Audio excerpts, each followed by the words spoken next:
अस्मत्गुरुसमारम्भां यतिशेखरमध्यमां लक्ष्मीवल्लभपर्यन्तां वन्दे गुरुपरम्पराम् ஆழ்வார்கள் வாழி அருளிச் செயல் வாழி தாழ்வாதுமில் குறவர்தாம் வாழி ஏழ்வாறுமுய்ய அவர்கள் உரைத்தவைகள்தாம் வாழி செய்யமறை தன்னுடனே சேர்ந்து. தொண்டை நாட்டு திருப்பதிகளுக்குள்ளே பரமேஸ்வர விண்ணகரம் என்கிற திவ்ய தேசத்தை மங்களாசாசனம் செய்கின்ற திருமங்கை ஆழ்வார் அந்த பரமேஸ்வர விண்ணகரத்திலே எழுந்தருளிருக்கின்ற எம்பெருமானுடைய பெருமைகளை அவர் பாடுகின்ற அதே சமயத்திலே அந்த திவ்ய தேசத்திற்கு திருப்பணிகள் செய்தவனான பல்லவ அரசன் நந்திவர்ம பல்லவன் அவனையும் போற்றி பாடுகின்றார். அதிலே 8வது பாசுரத்திலே அந்த எம்பெருமானை ராமபிரானாக அனுபவிக்கின்றார். ராமபிரானாக அவதரித்தவன் தான் பரமேஸ்வர விண்ணகரத்திலே எழுந்தருளியிருக்கிறான் என்று சொல்லுகிறார். உடைத்திரல் மன்னவனாயொருகால் உறங்கைப்படையா மலையால் கடலை அடைத்தவன் எந்த பிரானவிடம் மணிமாடங்கள் சூழ்ந்தழகாய கட்சி விடைத்திரல் வில்லவன் நென்மெலியில் வெறிவச் செறிவேல் வலங்கை பிடித்த படைத்திரல் பல்லவருகோன் பணிந்த பரமேச்சுர விண்ணகரமதுவே. ராமபிரான் எப்படி இருந்தான் என்னால் ஒரு பெரிய க்ஷத்திரிய குலத்திலே அவதரித்தான். குடைத்திரல் மன்னவனாய் ஒரு கால். குடைத்திரல் மன்னவன் என்றால் பெரிய கொடையை வெண்கொற்ற கொடையின் கீழே ஆளுபவனாய் இருக்கக்கூடிய மன்னனாய் பிறந்து அவன் என்ன செய்தான்? குரங்கை படையாக குரங்கு படைகளை கொண்டான். சுக்ரீவன் ஹனுமான் முதலானவர்களோடு கூட அவர்களுடைய சைன்யம் அத்தனையும் துணை கொண்டுதானே ராவணனை வென்றான். அதைத்தான் இந்த இடத்திலே தெரிவிக்கின்றார். குரங்கை படையா மலையால் கடலை அடைத்தவன் எந்தை பிரான். மலைகளை கொண்டு கடலை அடைத்து அணை கட்டினான். சேத்து என்று சொல்லப்படுகின்ற அந்த ஒரு பெரிய நலசேத்து என்று சொல்லுவார்கள், ராமசேத்து என்று சொல்லுவார்கள். இப்படி ஒரு பெரிய அணையை கட்டினானவன். அந்த அணையின் மூலமாகத்தான் கடலை தாண்டி சென்று ராவணனை அழித்தான் என்று அவனுடைய பெரிய வீரத்தை சொல்லுகின்றார். இப்படி மலையால் கடலை அடைத்தவன் எந்தை பிரான்.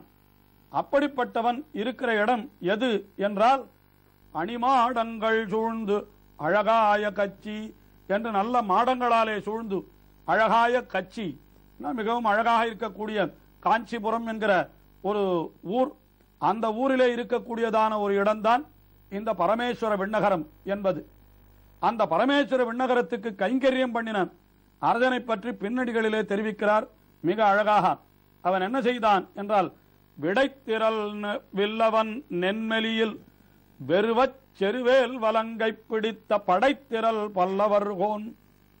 விடைத்திரல் வில்லவன் என்று ஒரு பாண்டிய அரசனை பற்றி சொல்லுகின்றார். பாண்டிய அரசனுடைய பெயரையே இங்கே வில்லவன் என்று காட்டுகின்றார். அல்லது வில் வித்தையிலே மிகவும் வல்லவனாய் இருந்தவனாய் இருக்கலாம் அந்த பாண்டியன். அவன் பாண்டியன் நெடுமாறன் என்று சரித்திர ஆராய்ச்சியாளர்கள் அவனை பற்றி சொல்லுகின்றார்கள். அப்படிப்பட்ட விடைத்திரல் வில்லவன். அவனை நென்மெலியில் என்றால் நென்மேலி என்று ஒரு இடத்திலே நடந்த போராம் இது. இதுவும் சரித்திரத்திலே அப்படி நன்றாக குறிப்பிடப்பட்டிருக்கிறது. அப்படிப்பட்ட அந்த விடைத்திரல் வில்லவன் நென்மலியில் வெறுவச் செருவேல் வலங்கை பிடித்த அவன் வெறுவும்படியாக என்ன செய்தான்? இந்த பல்லவ அரசன் வேலை தன்னுடைய வலது கையிலே பிடித்து அவனை அச்சமுறுத்தினான் என்று வேல் போரிலே மிகவும் வல்லவன் இந்த பாண்டியன் என்று இருக்கிறபடியினாலே, அதாவது அந்த பாண்டியனை வேற்போரிலேயே வென்றானாம் பல்லவன். ஆகினாலே விடைத்திரல் வில்லவன் நென்மெலியில். நென்மெலி என்றால் அந்த நெம்மேலி என்கிற ஊர். அந்த ஊரிலே நடந்த போராம் இது. அதிலே அவனை வென்ற படைத்திரல் பல்லவர்கோன் என்று அந்த பல்லவ அரசனுடைய அந்த படைத்திரல் அவனுடைய அந்த படை நடத்தும் சாமர்த்தியத்தை சொல்லி அப்படிப்பட்ட பல்லவர்கோன் பணிந்த பரமேஸ்வர விண்ணகரம் என்று இந்த திவ்ய தேசத்தை இப்படி அனுபவித்தவர். அடுத்தபடியாக 9வது பாசுரத்திலே என்ன தெரிவிக்கிறார் என்றால் அந்த நப்பின்னை பிராட்டிக்காக 7 எருதுகளை அடக்கினானாம். அந்த எம்பெருமான் எழுந்தருளி இருக்கிற இடம் பரமேஸ்வர விண்ணகரம் என்று தெரிவிக்கின்றார். பிறையுடை வாணுதல் பின்னை திறத்து முன்னே ஒரு கால் செருவில் உருமின் மறையுடை மால் விடையேழடத்தார்க்கு இடந்தான் தடஞ்சூழ்ந்தழகாய கச்சி கரையுடவாள் மரமன்னர்கட கடல் போல் முழங்கும் குரல் கடிவாய் பறையுடை பல்லவர்கோன் பணிந்த பரமேச்சுர விண்ணகரமதிவே. பிறை உடை வாணுதல் என்றால் அது சந்திரனுடைய பிறை போல இருக்கக்கூடிய நல்ல பிரகாசமான நெற்றியை உடையவளாம் அந்த நப்பின்னை பிராட்டி.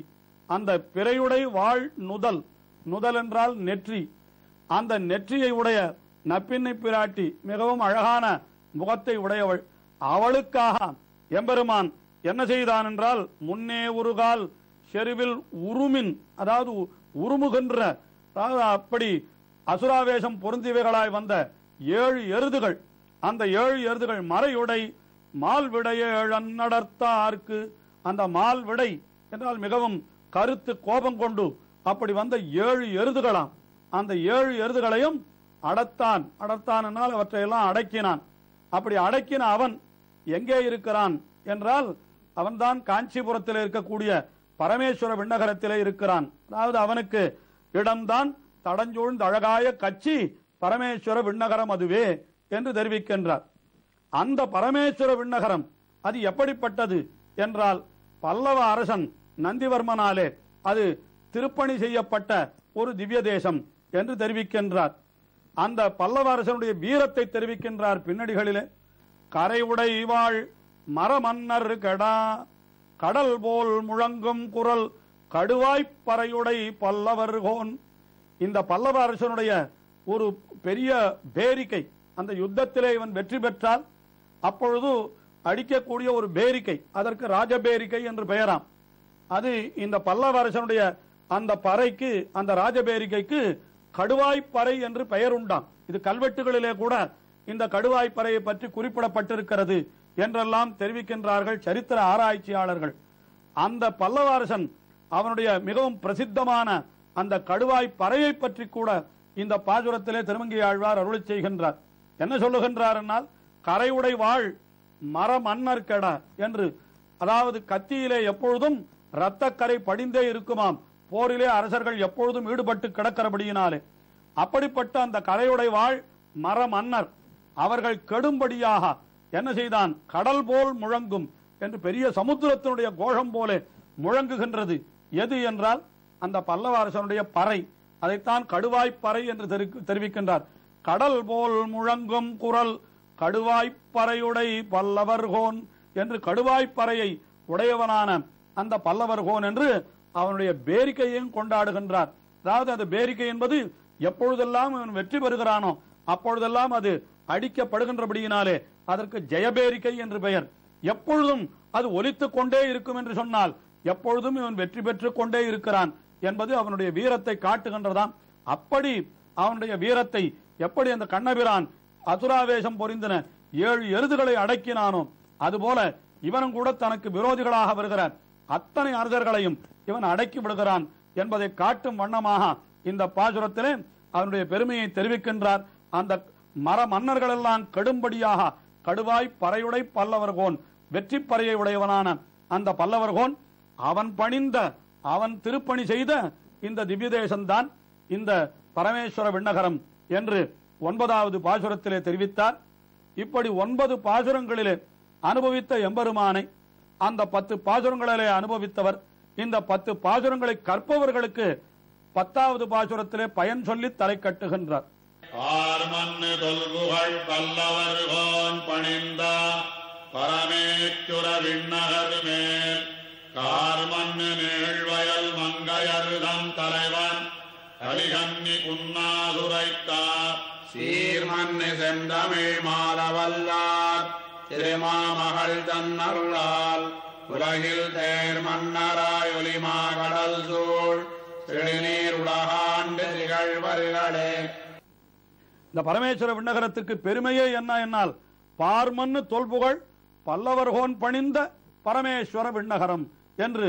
பார்மன்னு என்றால் இந்த உலகத்தை எல்லாம் ஆண்டு கொண்டு பெரிய சக்கரவர்த்தியா இருக்கிற பொழுதும் கூட அந்த அகங்காரத்தை எல்லாம் விட்டொழித்து அவன் இந்த எம்பெருமானுடைய பள்ளிக்கட்டிற்கீழே சங்கம் இருப்பார் போல், அதாவது அங்கன் மா ஞாலத்து அரசர் அபிமான பங்கமாய் வந்து என்று ஆண்டாள் அருளி செய்தார் போலே இந்த அரசன் அந்த எம்பெருமானிடத்திலே தொண்டனாய் கிடந்தான் அல்லவா?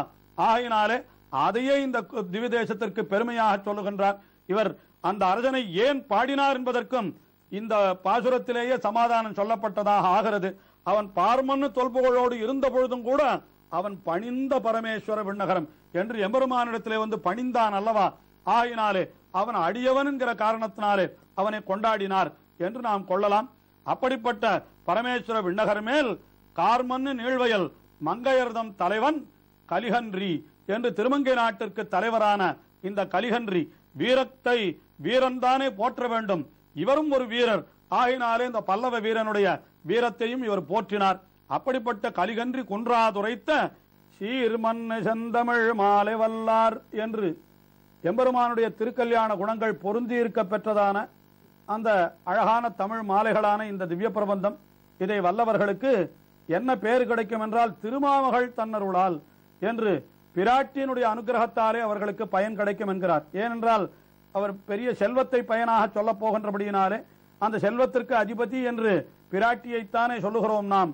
ஆயினாலே அந்த பிராட்டியினுடைய அனுகிரகத்தாலே அவர்கள் என்ன ஆவார்கள் என்றால் உலகில் தேர் மன்னராய் என்று இந்த உலகத்திலே பெரிய தேரோடு கூடிய பெரிய சக்கரவர்த்தியாய் அவர்கள் உலகில் தேர் மன்னராய் ஒலிமா கடல் சூழ் என்று சொல்லப்படுகின்ற கடலாலே சூழப்பட்டிருக்கின்ற இந்த செழுநீர் உலகாண்டு திகழ்வர்களே, இந்த உலகத்தை எல்லாம் நன்றாக ஆளப்பெறுவர்கள். இந்த பதிகத்திலே எந்த ஒரு நந்திவர்ம பல்லவனை பெரிய சக்கரவர்த்தி என்றும் போர் வீரன் என்றும் கொண்டாடினாரோ அது போன்ற ஒரு பெரிய பேரு அந்த நந்திவர்ம பல்லவன் அவன் அடிபணிந்து கைங்கரியம் செய்தார். பரமேஸ்வர விண்ணகரம் என்கிற திவ்ய தேசத்தில் இருக்கிற எம்பெருமானை போய் வழிபட்டு இந்த 10 பாசுரங்களை சொன்னால் அவனை போன்ற வாழ்வே கிடைக்கும் என்பது போலே இங்கே பலன் சொல்லி இந்த பதிகத்தை தலை கட்டுகின்றார். அடுத்தபடியாக மற்றொரு திவ்ய தேசத்தை அனுபவிக்க செல்லுகின்றார் திருமங்கை ஆழ்வார். நாமும் தொடர்ந்து செல்வோம். திருமங்கை ஆழ்வார் திருவடிகளே சரணம்.